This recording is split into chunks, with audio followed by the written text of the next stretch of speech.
ትልቅ ባህር ውስጥ እየዋኘ ያለ ሰው ልብሴን ውሃ ነካው ረጠብኩኝ ብሎ አይጨነቅም። ታዲያ ውዷዬ ከወደቅሽበት ተነስተሽ ህይወትሽን መቀየር አዲስ ነገር መጀመር ምንድነው ያስጨነቀሽ? እየወደቅሽ መነሳቱን በጌታሽ ቁዋ ታቂበታለሽ። የሰዎች ሐሜት ነው ያስጨነቀሽ? ሰዎችን ታያቸው። ሰላምታዬን አልረሳሁትም። አሰላሙ አለይኩም ወራህመቱላሂ ወበረካቱ። ውድ ህስና ቻናል ቤተሰቦች እንግዲህ ህይወታችሁን ለመቀየር የሚጠቅሙ ነጥቦች የሚለው ርዕሳችን እንደቀጠለ ነው። ባለፈው ክፍል 13 ላይ ከመጠን በላይ ሰዎችን የምትወዱ ከሆነ እነዛ ሰዎች ደግሞ ከህይወታችሁ ሲወጡ ልባችሁ የሚሰበር ከሆነ ወደ ልጅነታችሁ ተመልሳችሁ ራሳችሁን አስተካክሉ ወይም እከሙ ብያችሁ ነበረ። እና ብዙ ልጆች እኔ ሰውን አምናለሁኝ ልቤን ይሰብሩታል፣ በእናት በአባት እህት ወንድም ብዙ ብላችሁኛል። እነዚህ ዋና ዋናዎች እንተዋቸው ለዛሬ። በነገራችን ላይ እዚች ምድር ላይ ለኛ ቅርብ ሰው እናትና አባት እህትና ወንድም ናቸው። አሁን ዛሬ ሰዓት እንደሚታወቀው አረብ ሀገር ያለን ልጆች እነዚህ ሳይቀሩ መከዳት እየመጣ ነው ያለው። እንግዲህ በጣም የሚያሳዝን ነው። በእናት በአባት በእህት በወንድም ወንድሜ ከዳኝ እንደዚህ አድርጌ አባቴ ከዳኝ ብዙ አለ እና ከነዚህ አካላቶች መከዳት ሲመጣ ይጨልማል። እውነት ነው። ግን አሁን እስኪ እነሱ አርቀን ማናርቃቸው ስለሆኑ እነሱን ወደ ጎን እናኖራቸውና ለሌላ ቀን ዛሬ ወደ ባዳዎቹ እንሄዳለን። ወይ ጓደኛ ወይ ጮኛሽ ወይ ባልሽ ብዙ ነገር ለብዙ አመት የተገነባ ነገር ፈርሶ ቁጭ ብለሽ የምታለቅሽው እህቴ ማለት ነው። የመጀመሪያ እንደዚህ አይነት ነገር ሲከሰት ጥፋተኛዎቹ እናንተ ከሆናችሁ ይቅርታ ጠይቁ። ይቅርታችሁን አንቀበልም ካሉ እነዛ ሰዎች አይፈልጓችሁም። ገብቷችኋል? እናንተ እንደምትወዷቸው የሚወዷችሁ ከሆነ እኮ ብዙ ምክንያት ይፈልጋሉ እናንተ ጋር ለመኖር ማለት ነው። ብዙ ምክንያት የሌለ ምክንያት ማለት ነው። ነገር ግን የማይፈልጓችሁ ከሆነ ከእናንተ ብዙ ጥፋቶችን ይፈልጋሉ ማለት ነው። በቃ ይቅርታችሁን አንቀበልም መሄድ ነው ያለብን ካሉ መንገዱን መልቀቅ ብቻ ነው ያላቸው አማራጭ። እሺ ሁለተኛ ሁለት ጥፋቶች አሉ እንደዚህ አይነት ነገር ሲከሰት ማለት ነው። የምታጠፏቸው ሁለት ጥፋቶች፣ አንደኛ እነዛን አካላቶች እየደወሉ ማስቸገር፣ እንዲመለሱልን መለመን። ይሄ ይበልጥ ነው የሚያርቃቸው፣ እናንተንም ያሳንሳችኋል ማለት ነው። ይበልጥ ነው የሚጠሏችሁ። በቃ ትንሽዬ ሙጥቅላ እንኳን ውዴታ ቢኖር እነዛ ሰዎች እየጠሏችሁ ነው የሚመጡት። በቃ የሰው ልጅ የሚያጠብቀውን አይወድም። የሚፈልገውን ማለት አለ አይደለ? ጌታችን አላህ ነው እንጂ እኮ ስንለምነው የሚወደው የሰው ልጅ ስንለምነው አይወድም። እንደምትፈልጉት ያለሱ መኖር እንደማይችሉ ካሳያችሁት ወይም ካሳያችኋት ጓደኛችሁ አለቀ ነገሩ በቃ። እና ይሄን ትልቅ ጥፋት ነው። በጓደኛ እያስደወሉ ሊሆን ይችላል፣ በዘመድ። ሁለተኛ ጥፋት እንድትጎዳችሁ ማሳየት ወይም ደግሞ የማያዋችሁ ከሆነ እንዲሰሙ ማድረግ። ገብቷችኋል? እያለቀሳችሁ ራሳችሁን ጎድታችሁ ብስቁልቁል ብላችሁ እነዛ አካላቶች አዝነውላችሁ እንዲመጡ መጣር። ይሄ ትልቅ ጥፋት ነው፣ ትልቅ ጥፋት። እሺ ምን እናድርግ እያላችሁ ይሆናል። አሁን እናንተ ታማችኋል። ሐኪም ቤት ብትሄዱ ዶክተሩ ለእናንተ ሙሉ እንክብካቤው ነው የሚያደርገው አይደለም? ምንድነው የሚሰማሽ ህመም እንዴት ነው? የእናንተን በቃ ለእናንተ ለበሽታችሁ ጋር የሚሄደውን መድኃኒት ነው የሚሰጣችሁ ማለት ነው። ትኩረቱ በሙሉ እናንተ ጋር ነው። ስለዚህ እናንተ ለራሳችሁ እንደ ዶክተር መሆን ገብቷችኋል አይደለ? ትኩረታችሁን ያንን ሰው ለማባበል የምትሄዱበትን ትታችሁ ወደ እናንተ መመለስ ነው። የሚሰማችሁን ህመም ማዳመጥ፣ ለራሳችሁ ጊዜ መስጠት ነው። በቃ የምትታመሙበት ማልቀስ ካለባችሁ 3 ቀን ሊሆን ይችላል። ጀግኖቹን ወዶቼ ወላሂ የአረብ ሀገር እህቶቼ ጀግኖች እንሁን። በስራ ብቻ ነው የኛ ጀግንነት እንጂ እንደዚህ በሰዎች መጎዳት፣ ሰውን ማመን እንዲህ ራሳችሁ አርጋችሁ ሰውን አትመኑ። በቃ እናንተ ናችሁ፣ እነዛ ሰዎች እነዛ ናቸው።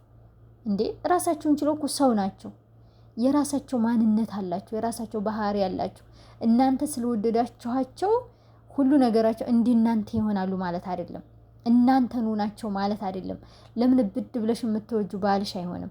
አለቀ ነገሩ። ገብታችኋል ውዶች? ስለዚህ እራሳችሁን አስታሙ። ለምትታመሙበት ጊዜ ገደብ ስጡ። 3 ቀን ሊሆን ይችላል፣ 4 ቀን እንደ ሁኔታው ማለት ነው። እስከዛ በቃ ማልቀስ ካለባችሁ አልቅሱ። የምትጮሁበት ቦታ ካገኛችሁ ራሱ ጮሁ፣ ይውጣላችሁ ማለት ነው። ባይሆን ግን አረቦቹ ሰምተዋችሁ ደግሞ አበዱ ብለዋችሁ እንትን እንዳትሉ ማለት ነው። ሁስና ቻናል ናት ብላችሁ እንዳታማኙብኝ እና ያው ፈገግ እንድትብዬ ነው እያለቀሽ ያለሽ እህቴ ማለት ነው። ከዛ በኋላ ምን ላድርግ? 3 ቀን ለራሴ ሰጠው፣ ታመምኩኝ። ከዛ በኋላ የምታደርጊው ምንድን ነው? በቃ ፀጉርሽን ማስክ አድርጊ፣ ሰውነትሽን ስክራብ አድርጊ። በቃ ፏ በይ፣ ፏ የሌለ አረቦቹ ትኝት ሲሉልሽ እንቅልፍሽን ትተሽ ክፍልሽን ፏ አድርገሽ፣ ትንሽዬ ክፍል አለች አይደለ? ችግር የለውም ትበቃሻለች። ሀምሽ የመዝጊያ አላት። ሽቱ ስትረጭ ወደ ውጭ ሽታው አይወጣም፣ ሰዎቹ አያገኙትም ሽታውን። በቃ ልብስሽን ቀይሪ፣ ሽቱሽን ተረጪ። ሻማ እንደዛ የምታገኝ ከሆነ ሻማሽን ለኩሽ፣ ቡናሽን አፍሊ፣ ከክፍልሽ ይዛችሁ ጎጆሽ ማለት ነው። ራስሽ ጋራ አውሪ፣ ደብተር እስክርቢቶ ይዘሽ ማለት ነው። የሚሰማሽን ህመም በሙሉ ወደዛ አስፍሪው ማለት ነው። ገብቶሻል? አስፍሪው። ይሄ ህመም እየተሰማኝ ነው፣ እንደዚህ እኮ አድርጋኛለች፣ እንደዚህ አድርጎኛል፣ ሙሉ በሙሉ ልክ እንደ ዶክተር ማለት ነው። ተማም። ከዛ በኋላ ያንን ወረቀት ቅድድድ አድርገሽ ቆሻሻ ጨምሪው ማለት ነው። የጻፍሽበትን ህመም በሚሰማሽ ቁጥር ሁል ጊዜ ይህንን አድርጊ። ህመም በተሰማሽ ቁጥር ቆይ በኋላ አስባለሁ። ስራም እየሰራሽ ክፍት ይልሻል አይደለ? ክህደቱ ሁሉ ነገር ይመጣብሻል። ቆይ ስራዬን ልጨርስና አእምሯችን ያምናል። ወላሂ ስራዬን ልጨርስና ቆይ መጣሁ ብለሽ ንገሪው ማለት ነው። ዝም ነው የሚለው። እንደዛ እያደረግሽ ራስሽን የምታከሚ ከሆነ ትሄድኛለሽ። ትልቅ በቀል፣ የዚች ምድር ትልቋ በቀል ለከዱሽ ሰዎች ራስሽን መቀየር ብቻና ብቻ ነው። አለቀ ነገሩ። በቃ ሂደናል ካሉሽ እሺ ብቻ ብለሽ መንገዱን ልቀቂ። አለቀ ነገሩ። ወደ ራስሽ ተመልሰሽ ራስሽን አባብሊ። ልክ ህፃን ልጅሽ እያለቀሰች ታማ ብታገኛት እንዴት ነው የምትንከባከቢያት? ልክ እንደዛ አንቺን ውሰጃት ማለት ነው። ካንቺ ከጌታሽ በታች ላንቺ የቀረበ የለም። ላንቺ አንቺ ራስሽ ነሽ ላንቺ ቅርቧ ማለት ነው። ገብቶሻል አይደለ? አባብላት እስኪ። ለምንድን ነው ያን ህመም እየተሰማት ያለው? የሆነ አካል ከህይወቷ ስለወጣ ለምን ያ ህመም ሊሰማች አለ? አይ ብዙ አመት አብረው ቆይቼ እንደዚህ ተስፋ ሰጥቶኝ ገንዘቤን በልቶብኝ፣ ያንማ ጻፊው ብዬሻለሁ። ወረቀት ላይ እኮ አስፍረሽው ቀደሽዋል። በዛ በተቃራኒው ግን ወረቀትሽ ላይ ጥሩ ነገር ጻፊ፣ ለራስሽ አንብቢው። አንቺ በቃ ምርጥ ሴት እንደሆንሽ ጥሩ ነገር አይጠፋሽም ከህይወትሽ እና እነዛን መልካም ነገሮችን ወረቀትሽ ላይ ጻፊያቸው። በነገራችን ላይ በዛን ሰዓት ላይ እድለ ቢስ እንደሆንሽ ነው የሚሰማሽ። ይገባኛል። አሁን እየተሰማሽ ያለው እሱ ነው አይደለ? አይ አንቺ እንደዛ አይደለሽም፣ ትድኛለሽ። እሺ ታልፊዋለሽ፣ እመኒኝ። ብቻ ግን አደራ እምልሽ ደውለሽ አታልቅሽ። እሺ ደውለሽ አታልቅሽ። ተይው፣ ታያት፣ ጓደኛም ከሆነች ማለት ነው። ራስሽን እንዲህ ይጻልሽ፣ ተንከባከቢያት። ሱቅ መሄድ ከቻልሽ ሱቅ ሂጂ፣ የምትፈልጊውን ነገር ግዢ። ምክንያቱም በቃ ልክ ህፃን ልጅ እንደማስታመም ቁጠሪው ማለት ነው። እና ሁል ጊዜ ይሄንን ስታደርጊ የበለጠ ጠንክረሽ ነው የምትወጪው። በቃ እንዴት ብዬ ልንገርሽ? በነገራችን ላይ ከዚህ ርዕስ ልውጣና እዚህ ሜዳ ላይ የሚወጡ ጀግና ሰዎችን የምትሳደቧላችሁ፣ ጀግና ሴቶችን ማለት ነው። ትልቅ ቦታ ላይ የደረሱ ጀግና ሴቶች እዚህ ሜዳ ላይ መንገድ ቀኝ በቀኝ ሆኖላቸው ወይም በግራ በቀኝ የሚያግዛቸው ሰው ኑሮ የወጡ እንዳይመስሏችሁ። ተቀጥቅጠው ብዙ መከራ አልፎባቸው የወጡ ሰዎች ናቸው። እና ተጠንቀቁ። ሰውን በቃ እንትን አትበሉ። የሰው ማንነት ሳታቁ፣ ምንነቱን የመጣበትን መንገድ ሳታቁ የሰውን ልብ ለመስበር አስተያየት ለመስጠት አትሞክሩ። ተማም። በአላህና በመጨረሻው ቀን የሚያምን ምንድን ነው ኸይር ይናገር፣ ከቻለ ኸይር ይናገር፣ ካልቻለ ዝም ይበል ነው። በቃ ዝም በሉ። በማንም አትፍረዱ። የሰው ልጅ በጣም የሚያሳዝን አካል ነው። ምን እንዳለ በህይወቱ የምናውቀው ነገር የለም። ምን እንዳጋጠመው የምናውቀው ነገር የለም ማለት ነው። እና ውዷዬ ወደ አንቺ ልመለስና በዚህ መልኩ ራስሽን እከሚ ማለት ነው። ተማም። ከዛ በኋላ ራስሽን ፍጹም ማክበርን አክብሪ። እንደውም ባለፈው ላይቭ ላይ ብያለሁኝና እኔ አሁን ስታስቡኝ የሆነች ደፋር ምናምን መስላለሁ አይደለሁም። አሁን አዲስ የገነባዋት እኔ ነኝ ማለት ነው። አንቺ ለራስሽ የምትሰጪውን ቦታ ነው ሰዎች ለአንቺ ቦታ የሚሰጡሽ። እና የአሁኒቱ እኔ ሴትዬ ሰላጣ ትሰራለች እና ለእኔም ለሷም ነው የሆነ በሞከሰራት አድርጋ ነው ተማም አንዱ ሳህን ተበላሸ፣ በደንብ አልሰራችሁም እና አንቺ ስታዩ ደስ የሚልሽ ነገር ስለማትመገቢ በቃ እኔ ይሄንን እመገባለሁ ይሄን አንቺ ውሰጂ አለች። አያችሁ፣ እናንተ ለራሳችሁ ጥሩ ቦታ ስጡ፣ ራሳችሁን አክብሩ። እናንተ እኮ ሰው ናችሁ። ኢትዮጵያን ለቃችሁ ከማታውቋቸው ሰዎች ከማታውቁት ማንነት እኮ መታችሁ ተላምዳችሁ እየኖራችሁ ያላችሁ ሰዎች ናችሁ። እና ማንም መቶ በህይወታችሁ እንዲሰብራችሁ አትፍቀዱ ፍጹም። እና ትልቁ በቀል ይሄ ነው ማለት ነው። ራሳችሁን ቀይራችሁ ራሳችሁን አጠንክራችሁ መቆም ነው። ሌላ ቅድም ያልጠቀስኩት ሶስተኛ የምናጠፋው ጥፋት አለ ሴቶች ማለት ነው። ወንድም ሊሆን ይችላል፣ የትዳር አጋር ወይም ደግሞ የሆነ አካል ጮኛም ሊሆን ይችላል። ሲወጣ ልባቸው የተሰበሩ ሰዎች ቶሎ ወደ ሌላ ህይወት ይሄዳሉ። ይሄ ትልቅ ጥፋት እንዴ!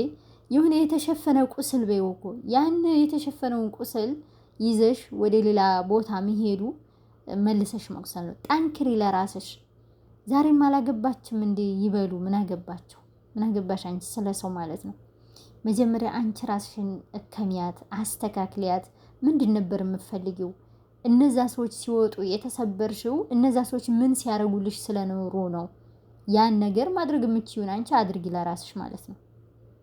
ተማም ሐባይቢ፣ እኛ የአረብ ሀገር ሴቶች እኮ ጀግኖች ነን። በዚህ ግን በጣም ደካማዎች ነን። እና ብዙ ልጆች ብዙ ብላችሁኛል በቴሌግራም ማለት ነው። እና ማለቴ ብዙ የተሰበረ ልብ ነው ያለው አረብ ሀገር ላይ። እና ሐባይቢ የእናንተ የብቻው አይደለም፣ አይዟችሁ።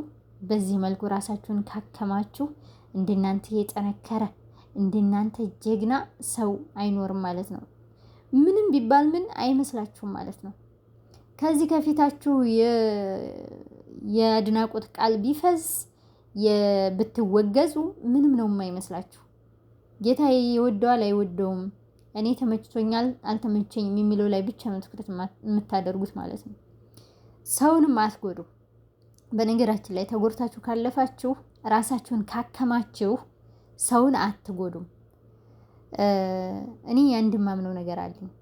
እነዛ ልባችሁን የሰበሯችሁ ሰዎች ከፊት እነሱ ተሰብረው አልዳኑም። ለዛ ነው ሌላን ሰው የሚሰብሩት። እና እናንተም ሳትድኑ ወደ ሌላ ሰው የምትተላለፉ ከሆነ ያንኛውን አካል እናንተ ትሰብሩታላችሁ ወይም ትሰብሯታላችሁ ማለት ነው። ገብቷችኋል? እናንተ መጀመሪያ በቃ መዳን መስተካከል አለባችሁ። እና ሀባይቢ ወይ በቃ እንትን ሁኛለሁ ማለት ነው። ስሜት የተቀየረ እንዳለና አብሽሩልኝ። በዚህ መልኩ ራሳችንን ማጠንከር ራሳችንን ማጀገን ይቻላል። ስለ ቤተሰብም እንመጣበታለን ማለት ነው ቀጣይ ትምህርታችን ላይ።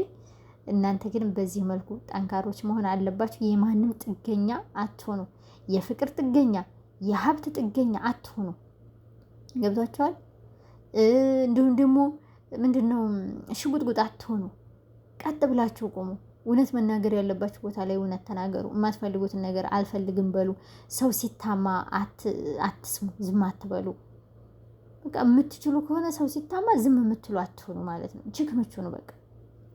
እና ይሄን ይመስላል ማለት ነው የኔ ውዶች። ቻናሉን ሰብስክራይብ አድርጉት። እስካሁን እኔ ጋር ከሆናችሁ እኔ ሌላ ዓለም ላይ ያስገባችሁ ማለት ነው። ሰብስክራይብ እያደረጋችሁ ከተመቻችሁ ነው፣ ካልተመቻችሁ ደግሞ እንዳታደርጉ ማለት ነው። እና ይሄን ይመስላል። ሱብሓነከ አላሁመ ወቢሐምዲከ አሽሀዱ አን ላ ኢላሀ ኢላ አንተ አስተግፊሩከ ወአቱቡ ኢለይክ።